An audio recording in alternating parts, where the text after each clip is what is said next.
Hello tanks and tankettes, and welcome to a view replay courtesy of audimatic here in the XM551 Sheridan, the tier 10 US light tank.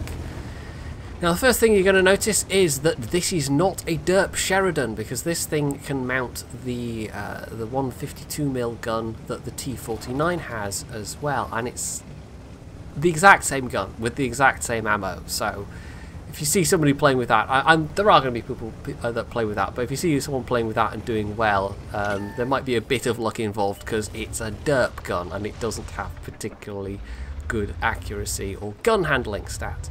This, on the other hand, this 105mm is the less interesting, the less fun choice, but it's still a very capable gun. It's much more like a lot of the other guns that you find on the high tier light tanks. So in this case it's 105mm, 390 average damage, 236 average penetration.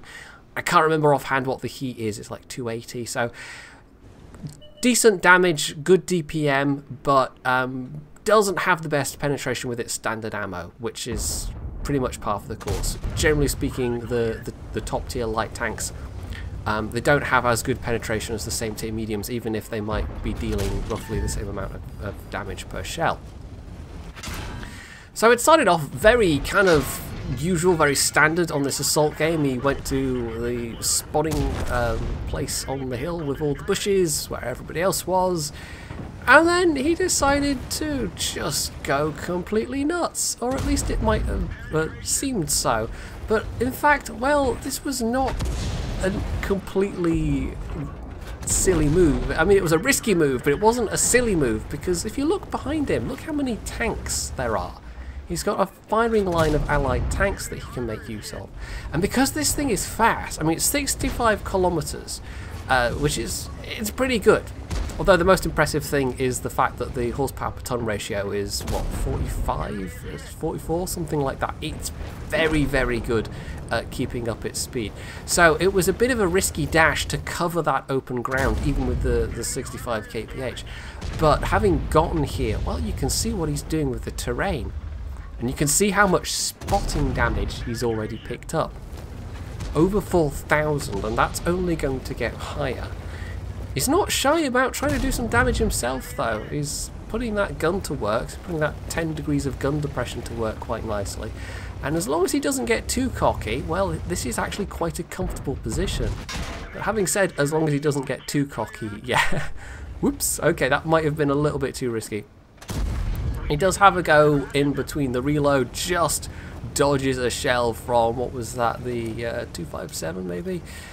So that could have been very nasty as well, although it probably wouldn't have killed him. He still had enough hit points to absorb that. But yeah, that's maybe taught him to be a little more cautious from this point forwards. So the rest of his teammates are now pushing up. They've just so thoroughly dismantled this flank, largely in part because of audimatic. And I think he saw the ISM, and there was another tank that had kind of moved forward as well a bit, and decided to use that distraction.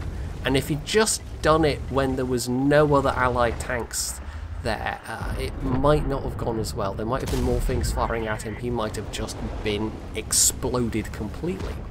But because there was that distraction of a teammate that was getting shot at as well, that gave him just enough of a window. So there's one of the new tanks, the Object 257, which, much like the IS-3 or the T-10, it's not particularly strong in terms of its pike nose armor when you can just shoot the side of the pike. So those are nice easy shots for audimatic's gun. So that's over 6,000 damage spotted and over 3,000 damage done. It might even be that he landed that blind hit, I guess we'll see at the end. So at this point, well, he takes a bit of a risk, because we know the T-54E1's back there, and he's just banking on the fact that this defender's not going to have a shot, except the defender does have a shot. But luckily it goes in his tracks. Doesn't even track him, it just turns them yellow. So that doesn't actually count as a bounced shot as far as the game is concerned. So fortunately for him, the T-54E1 had moved down the riverbank. I mean, they've well and truly broken this enemy team at this point. And, oh, well, here's a chance for a top gun, so he stops, carefully aims, and there we go. 4,444 damage done that we know of. He might have landed that blind hit, of course.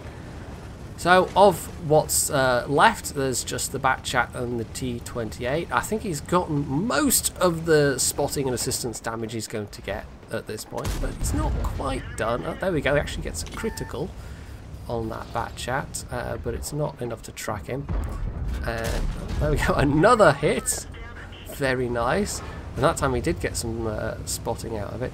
And because he's just got this, frankly, amazing amount of horsepower per ton ratio, he's easily able to outstrip this AMX-30, even though they've probably got about the same top speed.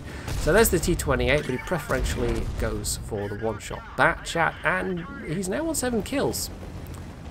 There's a chance here for a Radley-Walters on top of the already quite good amount of spotting damage, so he just holds fire, waits for somebody else to take the shot. Unfortunately, the next person who takes a shot is artillery, which nearly kills him. But there we go, his plan does pay off despite artillery having a go at blowing him up. And artillery, well, it's not exactly an apology, but it's an acknowledgement of the mistake made at least. But still, yes, as it was, 6,581 damage spotted, and then just over 6,000 damage actually done for a combined of 12.5k. So unsurprisingly, all that netted audimatic, an ace tanker, along with the Radley-Walters, the Top Gun, the High Caliber, and a Patrol Duty medal. He basically spotted a fair portion of the enemy team and got a fair portion of the enemy team's damage. But we have to make a little bit mention of the E50M as well, who did almost as much damage, even though they only had just over half audimatic's base XP. The fact that the E50M was on that flank probably helped out an awful lot, because audimatic, even though he spotted that opportunity to move up and took it, and it turned out to be absolutely the right and profitable thing to do in terms of helping the team out. If that E50M hadn't been there, well, we don't know if his teammates would have been as effective as picking up the slack in terms of doing the damage, but it all just worked out, and it ended up being one of those games where there was a lot of spotting damage done, but also it was quite a high-octane experience as well. It isn't one of those high-spotting light tank games where it's just somebody sitting in a bush for several minutes on end.